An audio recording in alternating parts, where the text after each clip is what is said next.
बच्चों, आपके सामने 100 शब्द प्रति मिनट गति का डिक्टेशन में आने वाले एडवांस फ्रेजेस 60 नंबर का सीरीज दे रहा हूँ मैं। ये समाचार पत्र उदयपुर से प्रकाशित प्रातःकाल से दे रहा हूँ मैं।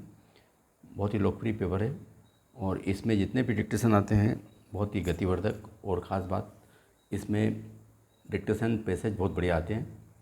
उन पैसेजों के आधार पर मैं आपको ये आउटलाइन देता हूँ। अभी आप अक्सर करके मेरे को बच्चे बोलते हैं कि साहब मैंने फ़लानी किताब से पढ़ा, मैंने फ़लानी किताब से पढ़ा, लेकिन गति नहीं बढ़ पा रही।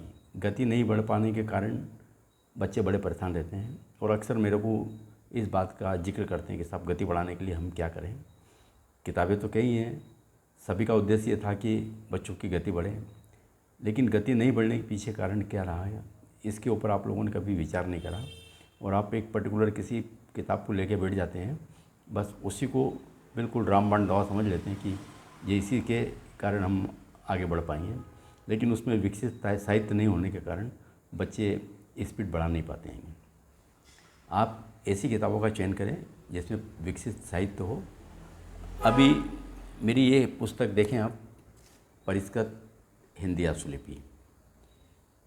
इस किताब को भी मैंने जिस उद्देश्य से लिखा उसके अंतर्गत आशुलिपि से संबंधित सारे नियम बहुत ही परिष्कृत का मतलब मॉडिफाइड, जिस तरीके से सारे चैप्टरों को मैंने बहुत ध्यान से एक एक चैप्टर को इसमें सम्मिलित करके लिखा है।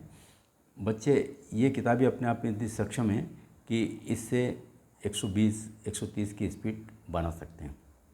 जिन बच्चों के हाथ में ये किताब है वे महसूस करते हैं कि ये किताब हमें बहुत लेट मिली।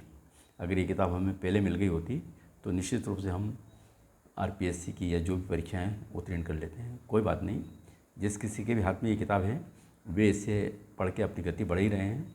लेकिन जिन बच्चों ने ये किताब देखी नहीं, उनके दिमाग में हमेशा ये रहता है कि पता नहीं क्या होगा इसके अंदर, क्या होगा इसके अंदर। सारी चीज़ें, एक बात बता दूं मैं आपको, जिस किसी ने भी किताब लिखी उसके पीछे उद्देश्य यही रहना चाहिए था कि किताब बच्चों के लिए उपयोगी सिद्ध हो और इजी बने। लेकिन बनाने की कोशिश भी सबने करी, इजी बनाने की कोशिश भी करी, लेकिन जिस पीरियड में वो किताबें बनी वो पीरियड एक ऐसा पीरियड था जिस पीरियड में उसमें बहुत ही उत्थान करने की आवश्यकता थी, बहुत ही परिष्कृत करने की आवश्यकता थी, लेकिन नहीं कर पाए।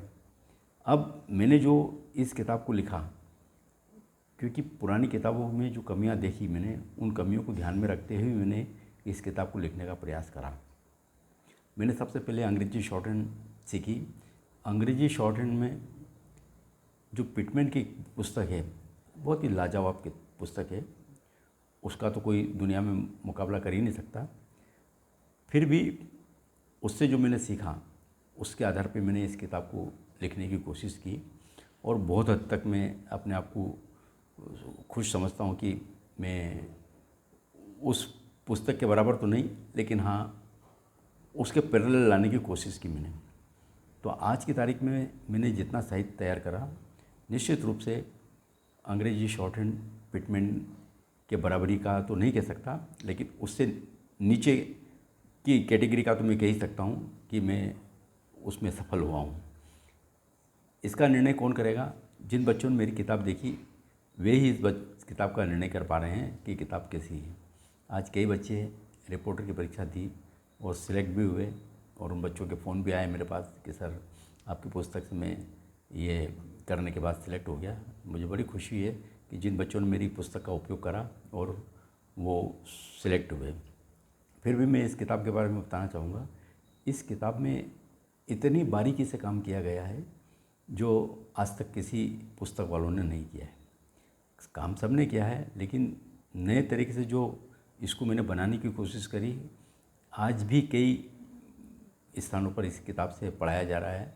और सबसे मज़ेदार बात यह है कि इस किताब में जो डिक्टेशन दिए हैं वे डिक्टेशन बिल्कुल चैप्टर वाइज तैयार किए गए हैं।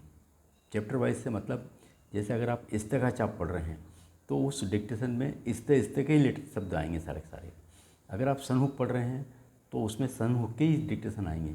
मतलब डिक्टेशन भी जो बनाए मैंने इसके अंदर बहुत ही ध्यान से और बहुत ही मेहनत करके इसके डिक्टेशन बनाए हैं।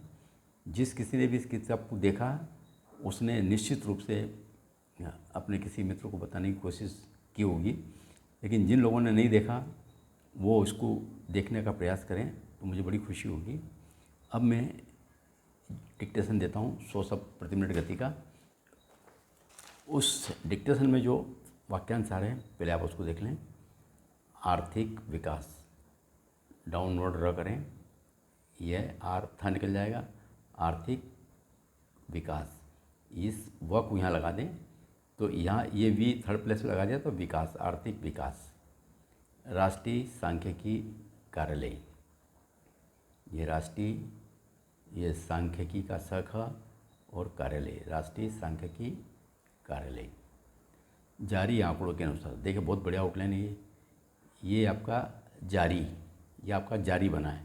अब ज़रा सा मैं टिक लगा रहा हूँ यहाँ पर, ये ज़रा सा टिक लगाया मैंने, ये आपका आंकड़ों का काम करेगा। मतलब आप देखिए यही से जारी, यही से आंकड़ों। अब के अनुसार, तो के अनुसार आप ऐसा लिखें, यह अनुसार ऐसा लिखें, लेकिन आपको कुछ नहीं करना, इन सबको डिलीट कर दें, कुछ नहीं करना है इसको। ये जो के है, इस के को मैंने यहाँ लगाया है, ये तो क्या बनाई है, जारी आंकड़ों के अनुसार। ये जारी आंकड़ों के अनुसार। जब भी अगर के अनुसार आए तो आपको पूरा के अनुसार लिखने की ज़रूरत नहीं, सिर्फ के लगाना है यहाँ पर और इससे के अनुसार पढ़ना है। के की डायरेक्शन आपकी ये है, इस तरीके की, लेकिन मैंने इसको इस तरीके से लगाया। लेकिन आपको ये ध्यान रखना है कि कहीं भी लगाएं लास्ट में उसको धीरे से टिक लगाना है। अब वो किधर भी डायरेक्शन में जाए आपको के अनुसार पढ़ना है। पूरी शब्दावली में सब में देश के अनुसार, प्रधानमंत्री के अनुसार, राष्ट्रपति के अनुसार, जैसे आया राष्ट्रपति के अनुसार, ये राष्ट्रपति और यहाँ पर इसको इस तरह से डेस लगा दें तो आपको के अनुसार पढ़ने में, मतलब आपको जो बड़ा बड़ा शब्द लिखने की ज़रूरत नहीं और शॉर्ट में आपको बनाना है।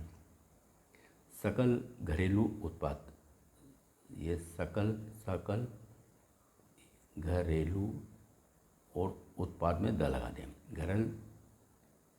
सकल घरेलू उत्पाद, ये सर्कल सा लगा है, ध्यान रखना। अर्थशास्त्री, डाउनवर्ड र करके अर्थ शास्त्री, शास्त्री, अर्थशास्त्री। अर्थव्यवस्था, ये डाउनवर्ड र, इसमें एस्टी लूप लगा दिया, अर्थव्यवस्था। अर्थव्यवस्था पर आए तो इसी को आप बड़ा कर दें और एस्टी लूप लगा दें और पर पढ़ने में जाएगा अर्थव्यवस्था पर। एक तरह से भारतीय अर्थव्यवस्था, भारत को आधा करें, भारतीय और अर्थव्यवस्था में आप डाउनलोड रह करके एस्टी लूप लगा दें, भारतीय अर्थव्यवस्था। इस तरीके से भारतीय अर्थव्यवस्था। अनेक एजेंसियां, ये अनेक, ये जे न की डायरेक्शन, अनेक एजेंसियां। अनुमान लगाया था, अनुमान लगाया था। भारतीय स्टेट बैंक, ये भाषा से भारत, ये स्टेट और बस काट दें, भारतीय स्टेट बैंक। काम करना चाहिए, काम करना चाहिए। अनेक देशों में, अनेक देशों में। यह सच है कि, यह सच है कि। निश्चित रूप से, निश्चित रूप से। पिछले दिनों, पिछले का सब चुनें, न का आंकड़ा लगा दें, पिछले दिनों। कहा जा सकता है, कहा जा सकता है कि। निजी क्षेत्र, नि से निजी और इसी में एस्टी लूप लगा दें, निजी क्षेत्र। एक साल पहले, एक साल पहले। कोर सेक्टर, क से कोर, सेक्टर को बड़ा कर दें, कोर सेक्टर। उतार चढ़ाव, उतार को बड़ा करके च से काट दें, उतार चढ़ाव। तो बच्चों ये इस डिक्टेशन में आने वाले फ्रेजेस थे। सबसे पहले आप फ्रेजेस की बढ़िया से प्रैक्टिस करें और उसके बाद इस डिक्टेशन को लिखेंगे। निश्चित रूप से आप बहुत ही स्पीड से लिखेंगे, मैं आशा करता हूँ। एक बार पढ़ के सुनाता हूँ डिक्टेशन 100 शब्द प्रति मिनट गति से। Yes start. भारत में आर्थिक विकास की गति उत्साहजनक और प्रशंसनीय है। राष्ट्रीय सांख्यिकी कार्यालय की ओर से बुधवार को जारी आंकड़ों के अनुसार चालू वित्त वर्ष की पहली तिमाही में भारत का सकल घरेलू उत्पाद 13.5% की गति से बढ़ा है। जो अर्थशास्त्री भारत और भारतीय अर्थव्यवस्था पर विश्वास जता रहे थे, उन्हें इससे ज़रूर बल मिलेगा।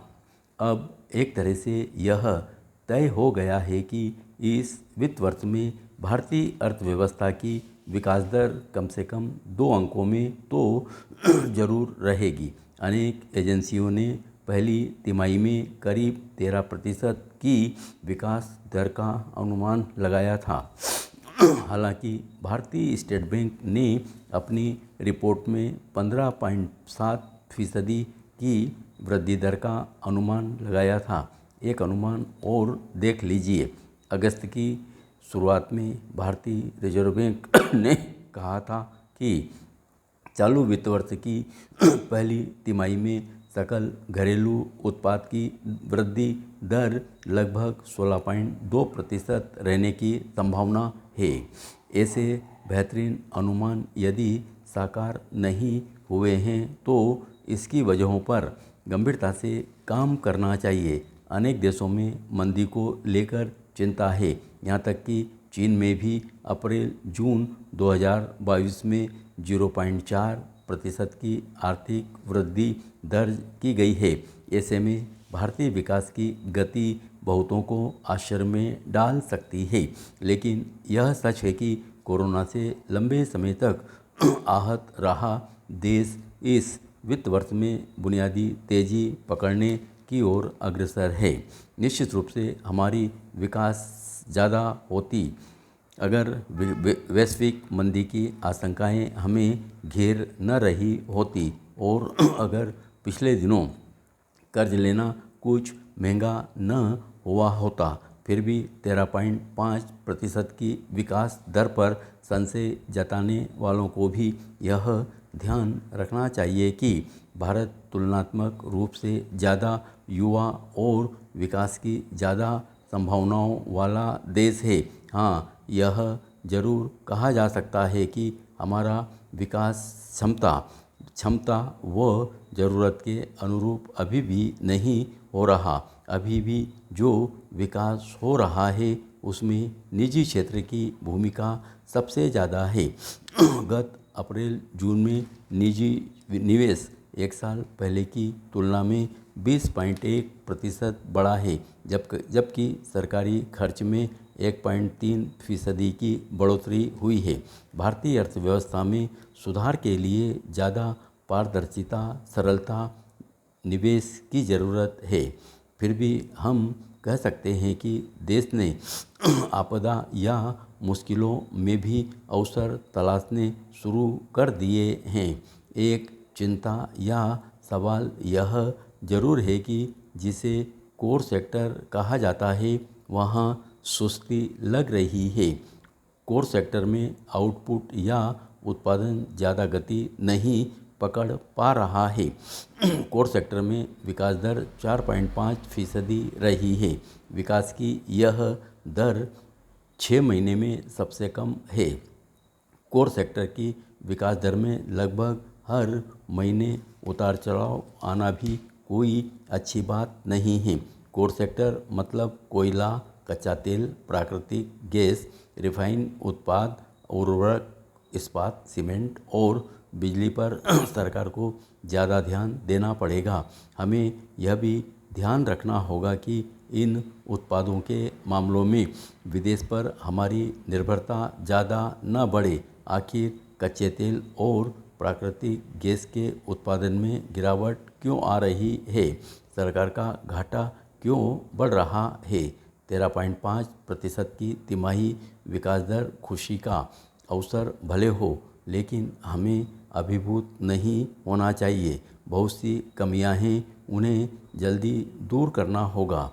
विकास में तेज़ी ज़रूरी है, लेकिन उससे भी ज़रूरी है कि हर किसी तक उसका लाभ पहुँचे। धन्यवाद।